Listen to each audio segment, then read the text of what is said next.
கிரக பயிற்சிகளால் உண்டாகும் தோஷத்திற்கு பரிகாரம் வேண்டுமா? முன்னோர் சாபம் நிவர்த்தியாக வேண்டுமா?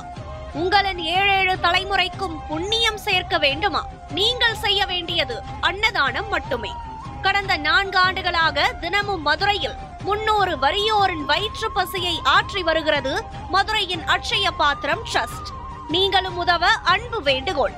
மேலும் தொடர்பிற்கு நெல்லை பாலு, நிறுவனர் 9442630815.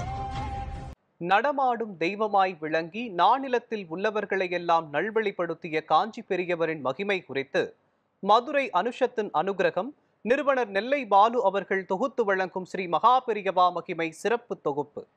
ஹரஹர சங்கர, ஜெய ஜெய சங்கர, காஞ்சி சங்கர, காமகோடி சங்கர. எல்லாம் வல்ல நம் ஜெகத்குருவின் திருவருளால் இந்த நாள் இனிய நாளாக அமைய அன்பு பிரார்த்தனைகள். மயிலாடுதுறையை சார்ந்தவர் வெங்கட்ராமன் என்பவர் மகாபெரிவா மீது மிகுந்த பக்தி உடையவர். 13 வயதிலே மகாபெரிவா இடத்திலே வந்து சேர்ந்தவர்.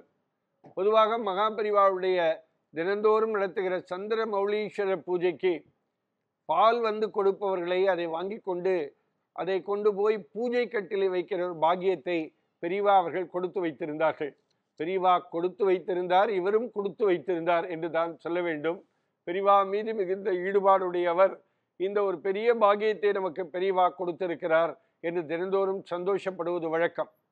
ஒருமுறை மகாபெரிவா காஞ்சிபுரத்திலே காமாட்சியம்மன் கோவில் குளக்கரையிலே உட்கார்ந்து இருக்கிற பொழுது அங்கே யாரோ ஒரு அன்பர் வந்து ஒரு பால் கிண்ணத்தை பாலை கொண்டு வந்து வைக்கிறார். பெரியவா கேட்கிறார், என்ன என்று கேட்கிறார். பெரியவா, பால் இது அபிஷேகத்திற்கு எடுத்துக்கொள்ள வேண்டும் என்று பாலை வைத்த உடனே அங்கே என்று திடீரென்று ஒரு குட்டி பையன் வருகிறான்.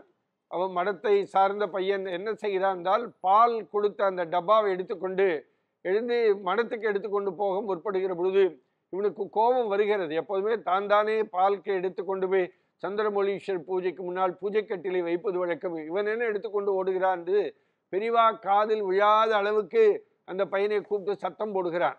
அவன் அதையும் தாண்டி அந்த பாலை எடுத்துக்கொண்டு ஓடுகிற பொழுது பெரியவா என்ன செய்கிறார் என்றால், அந்த பக்கத்தில் இருந்த அந்த மயிலாடுதுறையை சார்ந்த அந்த வெங்கட்ராமனிடத்திலே, அந்த குட்டி பையனிடத்திலே தன் காலில் ஏதோ குத்தி விடுவது போல ஒரு பாசாங்கு செய்து கொண்டு அந்த பாதுகையை எடுத்து அந்த வெங்கட்ராமன் கையிலே கொடுக்கிறார். 2 பாதுகையை கையிலே வைத்துக்கொள் என்று சொல்லி, இவன் அதையும் தாண்டி நீ வா, மடத்துக்கு வா, உன்னை பார்த்து விடுகிறேன் என்று சொல்லிக்கொண்டே பின்னாலே பெரியவா பின்னாலேயே வருகிறான். வந்துவிட்டு இது மாதிரி பாலை எடுத்துக்கொண்டு போய்விட்டானே, அவன் போய் பூஜை கட்டிலே வைக்க போகிறானே, சின்ன குழந்தை தானே. எப்போதுமே சின்ன குழந்தைகளுக்கு ஈகோ இருக்கும். தான் செய்த காரியத்தை தான் செய்ய வேண்டும் என்கிற எண்ணம் எல்லா குழந்தைகளுக்குமே இருக்கும். இது குழந்தையினுடைய இயல்பு. அந்த அடிப்படையில் இவன் பெரியவா பாதுகையை தூக்கி கொண்டு மடத்துக்கு வந்து வைத்த உடனே நேர அந்த பையனை போய் 4 சாத்து சாத்தி விடுகிறான், அடித்து விடுகிறான். அடித்து விட்டு, நான் செய்ய வேண்டிய காரியத்தை நீ செய்கிறாயா என்று சொல்லி அடித்து விட்ட உடனே, அன்றைக்கு எப்போதுமே பெரியவா சாயந்தரம் ஒரு உபன்யாசம் செய்வது வழக்கம். ஒரு உபன்யாசம் செய்கிற பொழுது அன்னைக்கு என்ன பண்ணார், ஹரஹர சங்கர, ஜெய ஜெயசங்கர் எல்லாம் சொல்லிவிட்டு ஒரு கதை சொல்கிறார்.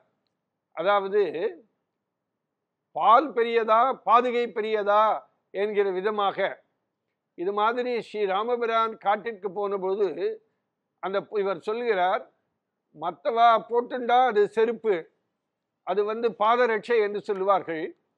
ஆனால் சன்னியாசிகள் போட்டுக்கொண்டால் அது பெயர் பாதுகை.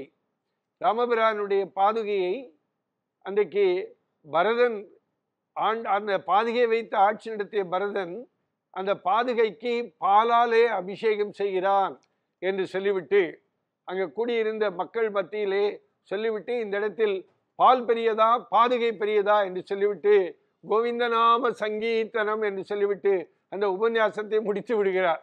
பக்கத்தில் இருக்கிறவர்கள் எல்லாம் என்ன, எப்போதுமே பெரியவா நீளமான உபன்யாசத்தை செய்வாரே, இன்னைக்கு என்னமோ சட்டுன இதை முடித்து விட்டாரே என்று நினைத்த பொழுது, அப்போதுதான் வெங்கட்ராமனுக்கு அந்த குட்டி பையனுக்கு சுருக்கென்றது. தான் பாலை எடுத்துக்கொண்டு அந்த பையன் ஓடிய பொழுது அதை தனக்கு விளக்குகிற விதமாக பால் பெரியதா பாதுகை பெரியதா என்று சொல்லி, பாலாலே தான் பாதுகைக்கே அபிஷேகம் செய்கிறார்கள் விதமாக இவன் பாதுகையை தூக்கி கொண்டு வந்தான் என்பதை சொல்லுகிற விதமாக உனக்கு ஒரு பெரிய பாக்கியத்தை கொடுத்திருக்கிறேன் என்று சொல்லுகிற விதமாக பெரியவா இந்த கதையை சொன்னாரோ என்று மனதுக்குள் நினைத்து கொண்டு நாம் தவறு செய்து விட்டோமோ என்கிற எண்ணம் அப்பொழுதுதான் வெங்கட்ராமனுக்கு ஏற்பட்டது.